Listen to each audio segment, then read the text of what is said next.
જય માતાજી. એક શ્લોક છે, સ્થાન ભ્રષ્ટાન શોભંતી દંતા નખા કેસા નરાહા.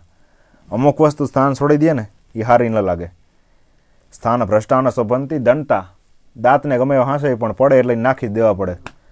દંતા નખા, નખને ભરીને પાવડા દેવા કર્યા હોય, ઘણા પાવડા દેવા કરે પણ એ વાણ નેણી લાગે એટલે એને કહેવું પડે હાલ બાલ ચેટા નાખો, કાં તું હાંસવ તો લઈ જાય ને ફેરા.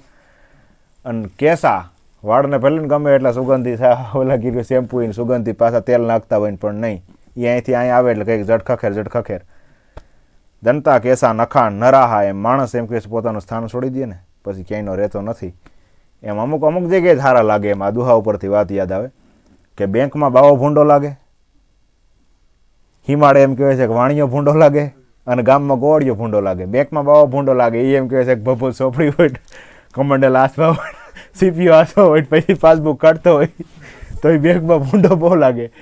એમ ગામમાં ગોવાળિયો છે ને એ હિંમત સારો લાગે. એ જો ગામમાં એવું કે ઠેકો દેતો હોય તો એ ભૂંડો બહુનો. વાણિયો એને એમ કહેવાય છે કે એની આટડીએ એને એમ કહેવાય છે કે દુકાન હોય ને એ ન્યાજ સારો લાગે. બાકી વાણિયાનો દીકરો હિમમાં રખડતો હોય ને તો એ ભૂંડો બહુ લાગે. એટલા માટે એની પેઢીએ વાણિયો એની પેઢીએ સારો લાગે. એટલે આ ત્રણ આ જગ્યાએ સારા લાગે, બાકી ભૂંડા બહુ લાગે.